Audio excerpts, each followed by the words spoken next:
Well, good morning, everyone, and welcome to this event, which will launch the results of our Truth About Youth survey. I'm Sarah Daniels, and I'm the Data and Insights Manager here at YouthLink Scot. For those who don't know us, we're the national youth engagement platform for 11 to 26-year-olds in Scotland. We're best known for the Young Scot National Entitlement Card, but we also support care and justice experienced young people and young carers.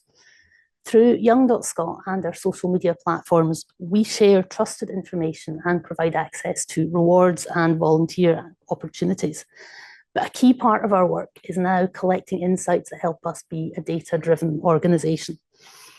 Now, last year, we launched the first of what's now become an annual national survey of young people. And this insight helps us and our partners understand what life's like for young people in Scotland, helps us tailor our services and make recommendations to partner organisations as well. Now, today, I'm excited to share the results of the 24 to 25 survey. This year's survey ran from September 24 to January 25, and there were 2,590 responses. Now, there were 55 questions, and I am not going to run through all of those today. And all of those signed up to the event will receive a copy of the report in your email just afterwards. But I am going to take the opportunity to do a bit of a deep dive into some of the results. So over the next 45 minutes or so, we'll discuss some of the emerging themes from the survey. But the highlight of today's session is hearing directly from some of our young volunteers on video and here in the room who volunteer with us through our Young Scot Hive service. So YS Hive sees young people and organisations facilitated by Young Scot collaborate to inform, influence and drive change. So if you'd like to find out more about how young people can be involved in supporting your organisation, we'll share some contact details at the end of today's event. But I'm thrilled to welcome Jensen, Blessing, Millicent and Gia. Now, towards the end of the session, we'll run a Q&A. So visit menti.com or use the app to submit your questions. The code is on the screen, hopefully. It's 48357005. But before we begin, I'd like to ask our young people to introduce themselves. Jensen. Hi, my name's Jensen. I'm currently in S6 and I go to school in East Devonshire.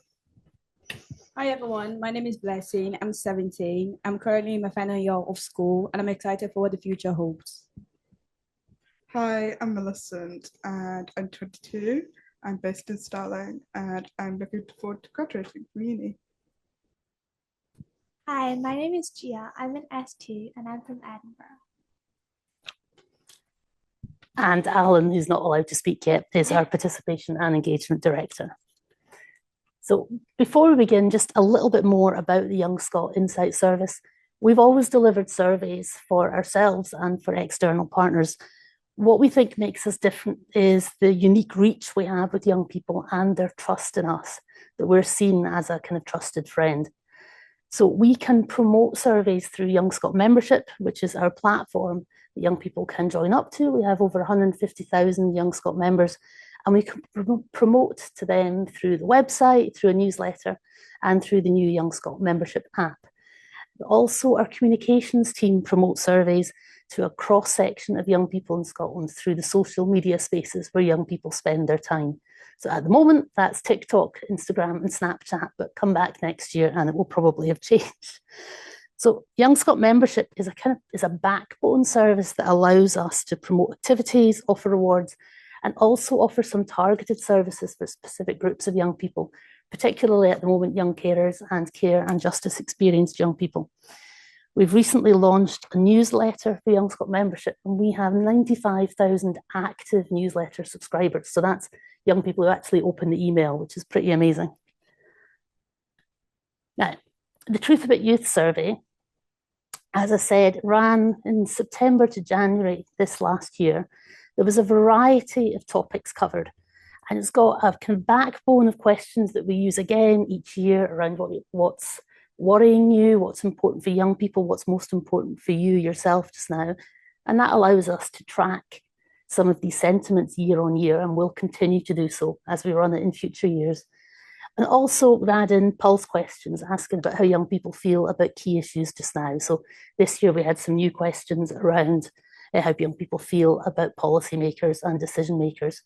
And we can add in different questions each year depending on what's important. Last year, we had some great questions about young people's use of tech and AI that we found really useful internally. So we had, as I've said, over 2,590 responses, and they cover every local authority area in Scotland. We worked in collaboration with partners to place specific questions, and it was an omnibus survey. So as I've said, there were 55 questions, so well done to all the young people who took part. It was an incentivised survey, so we offered rewards points and a draw for shopping vouchers or AirPods. And some of the comments do reflect that young people were completing it to try and win those AirPods. That was a really good prize to offer. So we would like to thank all our partners this year who worked with us. So Children First, Children and Young People's Commissioner Scotland, 3 teams in the Scottish Government, Children's Rights Unit, the Scottish Government Cyber Resilience Unit, and the Scottish Government Fairer Health Team, Public Health Scotland, and YouthLink Scotland. Now, before I get into the main survey results, I'm just going to do a little bit of a look at the demographics. We're really pleased with the broad range of responses that we were able to get this year. We're particularly strong, we think, on our reach with young carers and young people with care experience. We think that's down to the fact that we offer some targeted services elsewhere in the organisation. But as you can see from the slide, we reach young people from every local authority area across the age range we represent. Respondents also represented a really good mix of ethnicities. So we had around just under 70% saying they were white Scottish, white British, but some really strong representation from other groups as well. And in looking at SIMD areas, for those young people who gave us a postcode we were able to look up, 21% lived in the most deprived areas in Scotland, 21% lived in the least deprived areas. So we're pretty much matching across the population there. Now, on to the results. So the first question in the survey was, what are you looking forward to right now? And there's a couple of reasons that we asked this. Partly, we wanted to set off the survey on a really positive note, give people a chance to think about something interesting, maybe give a different side of themselves, and also just start with a positive vibe rather than getting straight into worries and concerns and so on.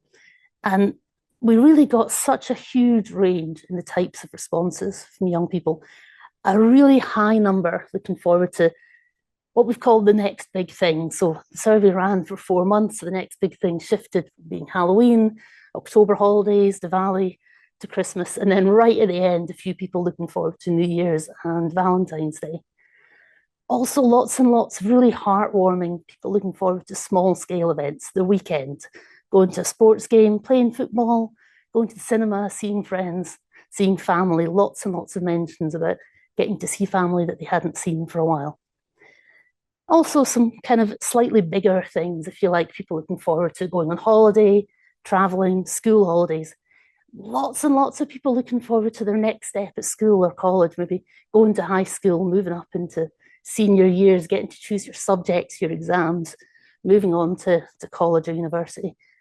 And lots of young people giving us quite in-depth information about their life transitions in the future, becoming a parent, going to university, driving lessons, moving country, a huge range there.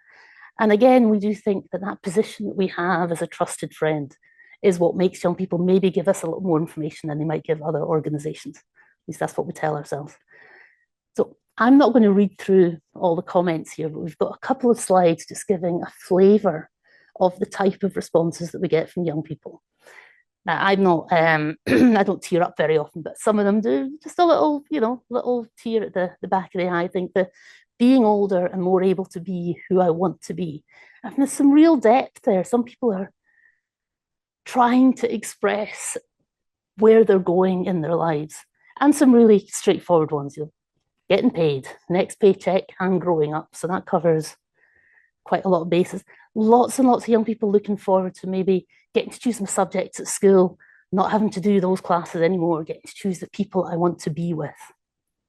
And a really long comment in yellow there, which I've left in because I love it. But next year I'm doing it all. Traveling, concerts, new hobbies. That's what I'm excited for. So it's just lovely sentiments that we're able to get from young people. And these were so much fun to read through. Again, on the second slide, some people kind of looking forward to better health, better mental health, being mentally healthy to be able to do the things I need to be able to do, I used to be able to do. People talking about their career, growing, moving on to the next step. Now, we only had 4 of all our respondents who didn't have anything they were looking forward to, which is really positive. But we did have, a couple of folk, not looking forward to anything. There's nothing here. There's nothing to do for teenagers. Definitely some sentiments there. And also some young people being really honest. I'm looking forward to the prizes. I want to win the AirPods. Where are my AirPods? So quite a lot of those young people were disappointed, obviously, but they can always try next year. That's the good thing. So we're going to do a little bit of a deep dive into the first theme, which is around safety. So we asked 2 questions in the survey about safety, and we asked where young people feel most safe, and have you ever had a time where you didn't feel safe? Now, the positive there is that almost all of our respondents did have somewhere where they felt safe. A few did not, 4 did not, but almost 90% felt safe at home, which is really positive. And also people felt safe with friends, with family, at school or university, or doing their hobbies. So safety kind of represented the place, but also the people and the activity. There's a whole range of elements for young people and feeling safe. And lots of the comments there were about cozy blankets and being in your own room or in bed quite often. Those places that represent real safety for you. And then we've got some lovely comments here again, which I won't read through in full. Most of these are also in the report, which you'll get sent. But some young people mentioned that when with my support worker in a room for young people, or when I'm at a young carer session, or with people who help me. So definitely an element of young people identifying these are the people who support me to feel safe. We didn't have as many young people saying they felt safe in nature as I'd expected, to be honest. That was maybe, I think it was around 30%. But some young people did say, as long as parks without forest, there's an element of being able to know where you are, being able to see your surroundings that helps make you feel safe. And a few young people identifying away from people. I'm safe on my own. I want to be away from other people, in bed, on my phone. And lots of the comments saying that they felt safe with their parents, with their family, with their grandparents, which is, again, really heartwarming. Now, we had a little bit of a look at where young people said they felt safe. And to be honest, we were expecting a bit of a demographic variation here, and there wasn't much. 89% of young people said they felt safe at home. That didn't really shift when you looked at different demographic groups. Not with age group or care experience or ethnicity. It's pretty common, it's standard across the board that generally almost all of our respondents felt safe with friends, family, and doing hobbies and sports. But there were low rates of young people feeling safe in public, on the streets in their area, in daytime and at night, in city centres and on public transport. So 2/3 of our respondents, 67%, had had a time when they didn't feel safe. And a reminder again that our respondents start at age 11. So this is 11-year-olds up to 25-year-olds saying that they didn't have had a time where they haven't felt safe. And there's a bit of variation there in some of the demographic groups as well. So a little bit higher among 18 and over young people, a little bit higher among young carers, not particularly higher among care experienced young people. A significant increase for those who said they had a long-term illness or disability, and female respondents, again, just that nudge higher than male respondents as well. So we had a look at where people hadn't felt safe. And the key themes here are really around public spaces again, and schools. So 1/3 of our respondents have had a time where they didn't feel safe in school, college, or university. Although you'll remember a couple of slides ago, over 40% said they did feel safe at school. So there are 2 sets of things going on there, but they can both be true. 51% said that they had a time on public transport. The highest one here was on the streets at night in their local area. So 58% of young people have experienced a time when they didn't feel safe on the streets in their area. City centres we thought would be higher, actually, but that was 1/3. 1/3 of young people said they didn't feel safe in city centres or big towns. So the question was really trying to gather people who maybe going to their big town or into the city with friends. And on the streets in their area in the daytime, down at 24%. But in general, there's quite a broad range there of young people not feeling safe in streets and places where they should feel safe, in their local areas and places that they go. And as I said, we had a wee look at the demographics of this, and actually not really significant. We were trying to look, were young people from rural areas more likely to feel unsafe in city centres, for instance? That came through quite strongly in the comments, but it's not really demonstrated in the demographics there. It's up there, it's a concern, but it's not as high. What we're taking from this is that there are a range of young people not feeling safe, experiencing unsafe times, and that's just across the board without significant statistical demographic differences, is what I would say. But obviously each case for each young person is really, really important at the time. Now, we asked young people to give us an example about the time that they hadn't felt safe if they wanted to. And again, we had over 1,900 comments on this one, and this was not as much fun to read through. A really common theme in these was large groups of people who are under the influence of alcohol. The word drunk came up 94 times, for instance, and lots of comments there. Young people have experienced crime or experienced racism, or have known a friend who's been a victim of crime in a place, and that makes them feel less safe. And I think this comment was so good, we've put it in twice actually. Being a woman on my own, I never know what could happen, which I think will just resonate with people across the country who are watching as well. But lots and lots of cases there where people have experienced and something, an event that makes them feel less safe, that can taint the place, the location. They feel less safe there in general. So, and I think a comment there, my area is very safe and I know that, but the dark is scary. You know, people are really aware of these concerns as well. Now, I'm going to take a pause for a second and play a video of some of our young volunteers responding to these questions, and then we'll come back and go on to the next theme, which is moving on in just 2 minutes. I'm looking forward to Ramadan, Eid and doing my driving lessons. Like flying busted or going on tour. Finishing my year. To go on bowling with my friends on Monday. Travel more, see more UK, see more Europe. I'm not surprised that there are young people that don't feel safe in public spaces, but I am surprised by like the proportion. It's not like surprising that it happens, because it's something that like always happens. People are always going to have like bad experiences and stuff, but it's just surprising and a little bit sad that even now people still feel unsafe and that so many people feel unsafe.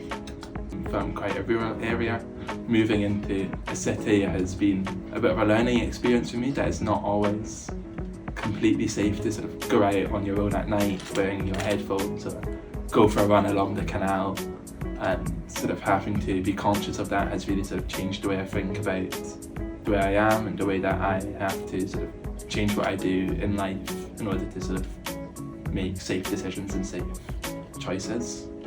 The place I don't feel safe now is online, social media, because there's a lot of online bullying, online harassment and all that's going on, and I don't feel safe online a lot more. Before growing up, it was in person, in school, being bullied with racism, but now it's all online. We have trolls, you have people online targeting you, saying stuff behind the keyboard, and they would think about how it affects you. I'm actually not surprised that some people don't feel safe in some places. Sometimes, because due to circumstances, sometimes I haven't even felt safe in my own house because of people who are not like my family, really, but also someone else in my school, someone who is an adult, really, who was supposed to be my mentor, that didn't really make me feel safe. Although I brought this up with my school, we're still working on it right now, and hopefully I don't see that adult anymore. So the next theme that we're going to look at fairly quickly is just some of the questions around moving on. So we're grouping here, we asked a few questions in the survey that were trying to gauge how young people felt about some key issues, what they felt was most important for young people in Scotland right now, and which of these they thought was most important for their future. So that was the three questions. And the first one, there's a lot going on in the news. Are any of these bothering you? And we're trying to find out there what's worrying young people, what's causing anxiety, what in the news is most worrying. And then the other two, what do you think is most important for young people right now, and which of these is most important for your future? So we're trying to get from young people what's the most important thing for them, what's blocking their next step. So, and I'm going to highlight three of the main themes that came through there, and these are actually very strongly resonating with last year's survey. So the first one we're looking at is lack of affordable housing. This came up very strongly last year, and it was a big issue this year as well. So lack of affordable housing is bothering 51% of our respondents. Over half are worried about it. 40% see it as one of the most important issues for young people in Scotland. And almost half specifically say this is the most important thing for my future. This is one of the things blocking me from moving on. And the comments that we've highlighted there really highlight, I think, the anxiety that young people have about these issues. If you can't get a house, you can't provide for family, you can't do these things, there's a lot of key steps that aren't possible if you're not able to afford housing. And I think the comment there, if you don't do well in school, you don't get a good job. If you don't get a good job, you can't afford a house, car, or to raise children. Your young people are looking ahead to all the things that this is going to affect in their lives. And the second key theme is the climate emergency. And again, this came up really strongly last year. But interestingly, if you look at the percentages, it's worrying young people in general. It's a worrying thing that's in the news. It's not really seen as one of the most important issues for their future, probably because it's so long term. But it is a key issue for young people in Scotland, and the comments really highlight for those young people who are worried about it. Climate change is going to impact our environment, it's going to impact things like food provisions, biodiversity. We had elsewhere in the survey people worrying about the effect on people's health and mental health and the climate emergency as well. So it's in the background, it's definitely a concern for young people, even where it's not as immediate perhaps as the lack of affordable housing. It's very, very much on people's mind as something they need to think about for the future. And the last one we're going to highlight, I could talk all day about this one, but hopefully we'll come to some of the young volunteers as well, was education came up really strongly this year. Not so much bothering young people in the news. 37% is quite high there, but 63% think it's one of the most important issues for young people in Scotland. And almost half, 46%, identified it as being most important for my future. And I think, again, the comments that we have there, education is really seen as being the springboard. If you don't get that right, then that's going to affect everything else in your next steps. And there's a lot of anxiety in the comments about making sure that you get this bit right, to get the next bit right, to get the next bit right. People are putting an awful lot of pressure on themselves at quite an early stage. So we're going to move on to another short video from our young volunteers responding to those questions. But before we do, just a quick reminder of the opportunity to put questions in for the Q&A later.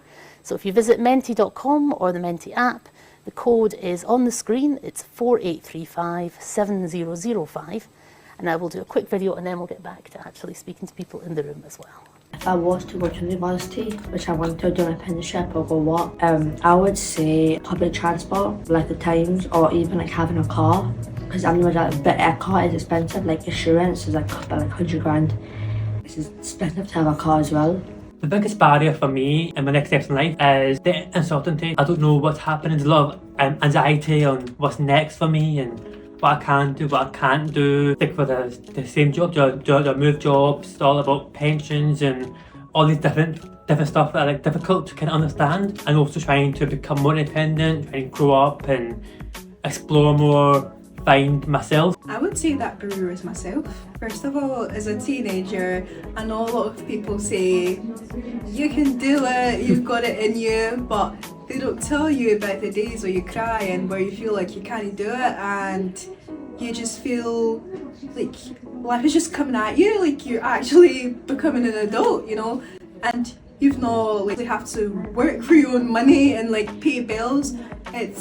It's going to be really difficult, and I feel like making that balance with like making yourself happy and also doing what you have to do, what you need to do to survive, is what is going to make like life so much easier or better in your future. Everyone, my name's Alan Lindsay. I'm one of the directors here at Young Scot, and I hope you found the comments and things there from some of our volunteers really helpful and insightful. We are now going to move into some Q&A with 4 of Young Scot's volunteers who are here in the room with us as well. So we've got Jensen, Blessing, Millicent and Gia, who are going to just share some of their thoughts in relation to some of the themes that have come up as part of the survey this year. To begin with, hopefully a nice easy one, and I know some of you maybe touched on this a little bit in the introduction, but I'm just going to send the mic down the line and just ask you to tell us one thing that you're looking forward to in your life right now. Yeah, so I'm currently looking forward to finishing school on Friday for the Easter holidays, and then after that I'm going to be finished school forever and I'll be going off to uni. So I'm looking forward to learning new skills like crafting, drawing and cooking. I'm looking forward to graduating from university and to doing some of my campaigning work trips. I just picked my subject, so I'm really looking forward to going into S3 and also for the summer holiday. That's great, thank you so much. Okay, so we're now going to just explore some of the themes that emerged throughout the survey. And the first one we're going to think about a little bit here is safety. Safety was a really strong theme that came out in the responses we received, and 67% of young people told us that they had at one or another point in their lives felt unsafe. So I'm going to come to you first, Millicent, maybe just to tell us a little bit about what do you think would make young people feel safer? I think for young people, especially like when we're coming home from university, from our jobs, maybe if we work in a restaurant, late at night, like when we're walking back, I think when we go to report something to the police, like stalking, it could be harassment, I think we just want to be taken seriously and to know that the police are actually going to do something, so that if we report it to security or something like that, that something is actually going to take place to happen to make young people feel a bit more safe. Okay, thank you. I think that resonates with some of the comments that we saw in the survey as well around young people, particularly at night or in the dark, and the safety issues that they feel. Blessing, I'm going to come to you actually, and I don't know if you want to share any of your thoughts around what you think might make young people feel safer. So firstly, young people need to feel safer at home, school or at workplaces in order to live their life to the fullest. In this era of technology, young people are prone to experiencing cyberbullying. Government need to tackle this issue by introducing cyber blocking in order to prevent online harassment or interactions online. Parents can also get involved by monitoring kids or children online and guide them on how to handle negative comments online. Thank you very much. Yeah, so very much recognising the different elements of young people's lives. Yeah. Talking about safety online, safety on the streets, and that sense of there being lots of people's responsibility to ensure that happens as well, which is really great to hear. Thank you very much for that. We're going to move on now, if that's okay, to think a little bit about education. Education, again, was a kind of a key theme that came up there, particularly through the sort of moving on section that Sarah just shared. We know that education is important to young people and was referenced as one of the most important things in young people's lives. Why do you think that's the case? Why do you think education is so important? And what do you think are some of the barriers that young people maybe face when they are trying to kind of access and engage with education? And I'll come to you first, Jensen. Yeah, so one of the reasons why education is really important, especially nowadays, is because of the way that access to the job market has changed for young people. So a lot of the time nowadays when you're starting your first full-time job, you will need a degree for that. Thankfully now there's becoming a lot more apprenticeships coming available, but it's still the case that for the vast majority of jobs you'll need a degree if you want to make a career out of that. one of the barriers that a lot of young people face, especially if you're living outside of the big cities, is that for you to move away to university, that costs a lot of money. And not only that, but a lot of the time, even for young people who can afford it or their families can afford it, actual availability of housing, whether that's university staying in halls or actually just housing in general in the city that the uni's in, is dwindling. There's just not enough of it. So a lot of young people might feel put off. They might not be able to go to the uni they want to, or might not be able to go at all. Great. I'll maybe get you to pass the microphone down to Gia at the end there. But just interesting to hear you reference housing there, which we'll come on to in a little moment as well. But yeah, Gia, I don't know what you think in relation to why education is so important, and maybe what some of the barriers are that young people might face. I think education is really important because it gives young people the chance to kind of be taken seriously and make a difference. And also in an unequal society like Scotland, it gives people an opportunity to change their lives and also make the world a better place. But I would certainly say that there are a lot of barriers, and I think one of these is a kind of lack of engagement with the education system amongst a lot of young people. And this is often because they can feel like their education isn't being taken seriously enough, or it's being taken too seriously and they're being forced to kind of work in a job which they're not really that passionate about. And I would say something which could help this is actually better representation, because I think having diverse role models which young people can really relate to kind of is really inspirational and helps young people consider a future in a field which they might not have really thought about working in before. Great, yeah, thank you, Gia. So yeah, some real positives there, but also some challenges. And again, interesting to think about those links between education and then moving into the world of work, and what it means for young people to be able to move into things that they are passionate about as well, which is great to hear. Okay, we heard a lot through the findings from the survey about next steps and how important it is for young people to be able to feel that they can move on to positive next steps. And some of the themes that were discussed as part of that were affordable housing being a challenge, poverty, racism, prejudice were some of the big issues that came up as part of that. When you think about your next steps in life, and those might be the immediate next step that you're going to take, or sort of bigger, longer term goals that you might have, what comes to mind as some of the biggest concerns or worries that you think will affect you in your ability to be able to achieve those? And I'll come to you first, Millicent, if that's okay. For me, it would definitely be affordable housing, especially in the current rental market. It's really difficult because young people are really struggling to access housing that's becoming more and more unaffordable in terms of the salaries that are being offered.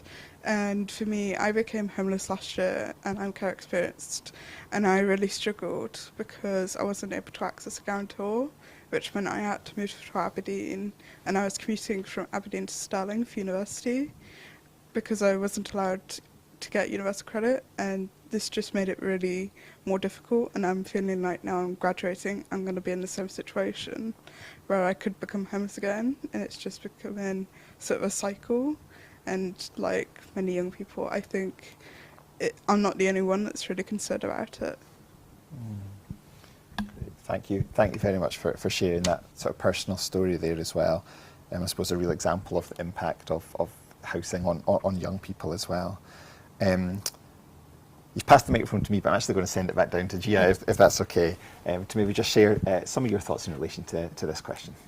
When I think about the future, I think some of my biggest worries would be, of course, the economy and the job market, but also things like the growing polarization in politics, which comes with a lot of rioting and fake news. And I think in the future, I'd want to be ruled over by leaders who are trustworthy and responsible, and I feel like they've gained their place there without violence or corruption, and they genuinely care about their people. But sometimes I'm not always sure that that can be possible. But also growing kind of racism and intolerance, both globally with the Israel-Hamas conflict, as well as America's scrapping of D&I policies, but also locally with the riots last summer. And I think it's really important for me to be able to live with respect and without being discriminated against in the country where I've lived all my life. Yeah, well, thank you. And so, yeah, just some reflections there, I suppose, on your place in the world as well as within Scotland, and some really important issues there, so thank you. And Blessing, I'm going to come to you just to share some of your thoughts in relation to this. Well, when thinking about the next phase in life, my biggest worry is job, like employment, marketing and stuff like that. Apparently, when you're looking for a job in rural areas like Kaluk, where I stay, it's quite hard to look for a job for like young people. You have to like commute to like Glasgow in order to find a job. So my biggest worry is job in general, like employment in general. Great. Yeah, thank you for sharing that as well. And I think that links into some of the other themes we've heard coming up around transport and things as well, and the ability for young people to move freely around Scotland, to access those opportunities as well. One final question I'm just going to ask before we move on, if that's okay, and this will just be a quick fire one to sort of round off our Q&A with yourselves. You're all here as volunteers with Young Scot, and so what is one thing that you would say you have got out of your experience of being a volunteer?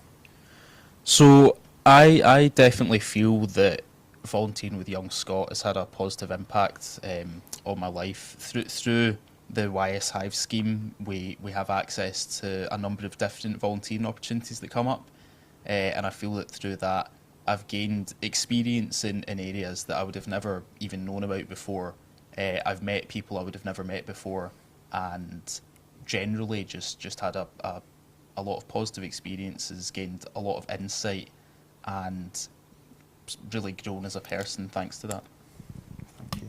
Volunteering with Young Scot has helped me to develop skills like communication, teamwork, and problem solving, which is effective for my future ambition or educational path. My volunteering experience at Young Scot's been really fulfilling. It's really been building my confidence, and being able to do events like this has been really important to build that confidence and to be able to represent young people and diverse voices across Scotland. I really enjoyed working with Young Scot because it's allowed me to use my voice to make a difference and make a change in areas I'm passionate about. I also think volunteering has helped me become a more responsible and global-minded person, so I'm really thankful for the opportunities I've got. Oh, great. Thank you so much for sharing that. And thank you so much, Gia, Millicent, Blessing and Jensen, for taking the time today to share your thoughts and your views with us. We are now going to move into trying to respond to some of the questions that have been coming through the Menti. There is still time to submit questions if you would like to, so feel free to do that, and we'll try our best to answer them within the time that we've got.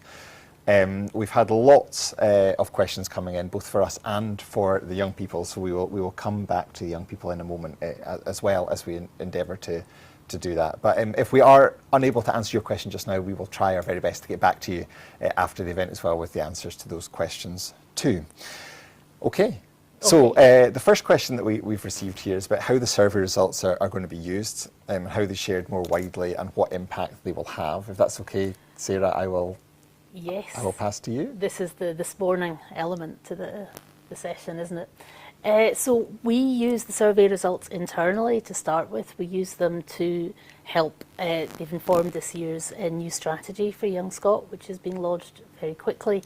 We are endeavouring to share the results as widely as possible through this webinar, through the report, through press releases as well, and to share those specifically with MSPs, with partners in the Scottish Government and with other organisations to try and make sure that the results that we have are taken to the people who need to hear them. But they also really impact our services, our decisions as an organisation where we focus our resources. Yeah, fabulous. Yeah. Thank you, Sarah. Yeah, and I think, for us, we're fortunate that we've seen the results of the survey so far, and there is loads of great stuff in there. So we really hope there'll be things in there that can inform your work, that can inform the conversations that you're having, can help to strengthen those conversations that you're having, or perhaps shine a light on things that haven't necessarily come to the fore so far. And we would love to explore with each of you how we can help to ensure that the things that young people have shared as part of this can have that positive impact as well. And hopefully kind of help drive change in Scotland around the themes that we've been talking about this morning and the things that we know are so important to young people as well. Okay, I'm going to come to the young people again, if that's okay just now. One of the questions that we've got here, which is a really interesting one, and I think potentially feeds into something that you touched upon, Gia, as well, when you were talking a little bit about information and fake news. And so that question is, what channels do you as young people use as a source of truth? Where do you go to make sure that you're accessing relevant, reliable, true information? Any takers? Jensen, you're in first. There you go. So, me personally, I'm quite sort of invested in making sure that I know what's going on in the world around me. So, I would read a various sort of selection of news article, news sort of media. But I feel like for young people in general, one thing that's quite, I won't say concerning, but quite interesting is that a lot of the time their knowledge of current affairs comes from like TikTok, which, you know, there's various things you can say about that, but that is quite accurate. I would say most young people's sources of information that they regard as being reliable, whether it is or not, essentially comes from social media. So yeah. Anybody else got any other thoughts in relation to that? Melissa? For me, I think because I'm coming towards the end of my university journey and I am applying to loads of different jobs, because I'm trying to build that commercial awareness, I read a lot of newspapers with like the Financial Times and BBC. And I think like a lot of young people are gravitating towards becoming more aware about politics and the world around them. So the social media side can be quite easy to digest. And I think that's why more sort of newspapers are turned towards the digital content at the moment. Okay. Any other thoughts? Nope. Great. Okay. Well, thank you for that. Okay, so the next question I'm going to ask relates to the safety one, and we've had a question in here specifically around public transport. What do you think would make you feel safer as young people on public transport? Any takers? It could be trains, it could be buses. Anything used, Millicent? Yeah, I travel a lot on trains and buses for like different bits, and I think a lot of young people would like, if there's an incident happening on a train, they would be more feel safer if they understood the reporting mechanisms, because it can be really hard to understand what sort of route to take when something happens.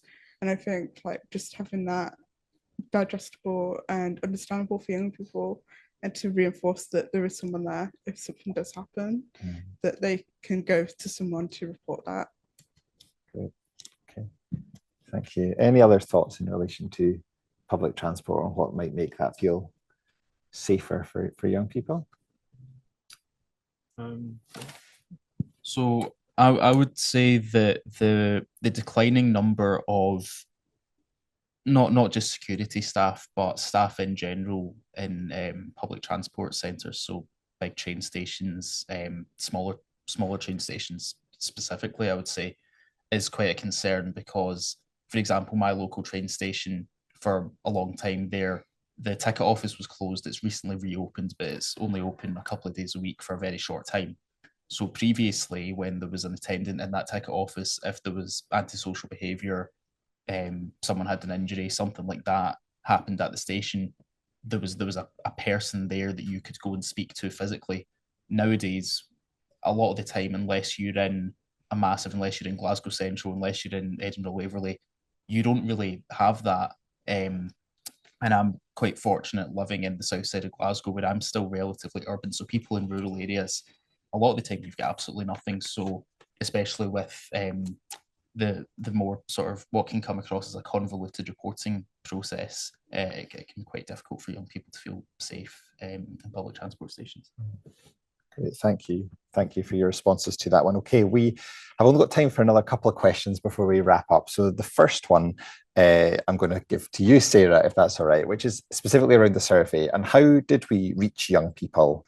How did we recruit people to take part in the survey? So great question. We recruit young people in a number of ways. So we put out an opportunity through Young Scot membership. So that's available to all 150,000 Young Scot members when they sign into the website, or now when they use the app, which launched recently. It was put in the newsletter that we send to those Young Scot members who've opted in. So that's a really easy way to get hold of people.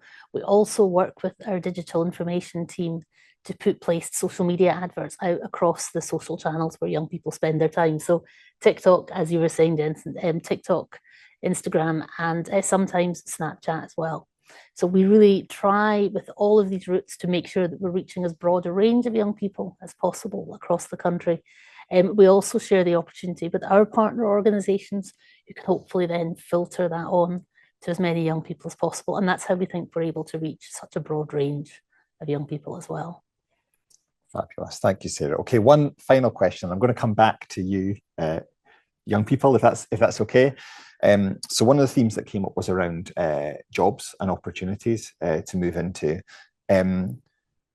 What would you like employers to address or know to support young people to be able to access the job market? I think this is something I speak about quite often to like employers that I have sort of spoken with, is that a lot of young people can't afford to travel far out of their region. I think a lot of like the opportunities are really restricted to like Glasgow or Edinburgh. And like, for example, if you live in a very rural area, the transport to get to those locations can be really expensive, and it soon adds up. And sometimes it can be more than you can afford. And also a lot of employers are still very unpaid, and like for interns, that's really difficult, especially if you don't have a family support system, and then you end up not being able to take the opportunities. And it can almost be a bit discriminatory because those young people then don't get to progress onto opportunities like the internships that are paid. They don't get access to graduate schemes because they don't have the experience, and it sort of has a big knock-on effect on their lives. So it's really important that employers take time to understand the full picture of what young people may be experiencing. Great. Maybe time just for one more answer to that question, if anybody. Okay, we'll go for two. Quick one from you, Jensen, and then Gia, and then we'll wrap up. Yeah, so one thing that I feel quite strongly about, and through talking to other young people, I've found that they feel quite strongly about is a desire for employers to offer more paid training opportunities. I'd sort of touched on that earlier on when I was mentioning the requirements to have a degree and how there can be barriers to that, but also for people who don't have barriers to a degree. You know, if you are financially stable enough and you're living locally to your university, a lot of young people going to university just isn't the right option for them. You can dislike school, you can just maybe not be the right fit for it. And apprenticeships, I know people in apprenticeships who maybe 5 years ago, even less, there would be no question that they would be doing a degree. But now we're starting to move towards it being more acceptable and also it being more practical to do an apprenticeship. So I think employers moving more towards that model and making it affordable and it's sustainable for young people to go into paid training opportunities so they can learn faster and gain that experience. Thank you. Okay, we'll send the mic down to Gia and then we will wrap up. Thank you. I think it's similar to what Jansen said, in that many young people may not kind of like the learning environment at school or university. So I think it's important to kind of look at a more holistic picture as well of a young person when they're applying, instead of just looking at the grades, because often people can be really passionate about an area, but maybe because of circumstances, they don't do very well in like things like tests or exams. So it's probably wise. Amazing. Thank you so much. Okay, so that brings us to the end of today's event. Thank you so much for taking the time to join us. I hope you found it insightful. A big thank you to our panelists for contributing today, both those that are in the room and those that contributed to the video as well. What we will do next is that we will send out a copy of the full survey findings report and a recording of today's event. So keep an eye on your inbox for those arriving. And lastly, I suppose everything that we do as an organisation at Young Scot is a partnership. So if today's conversation has sparked an idea, or if you'd just like to chat further with us about anything that we do as an organisation, then please do get in touch. But I think all that remains for me to say is just thank you so much, and we hope you enjoy the rest of your day. Bye-bye.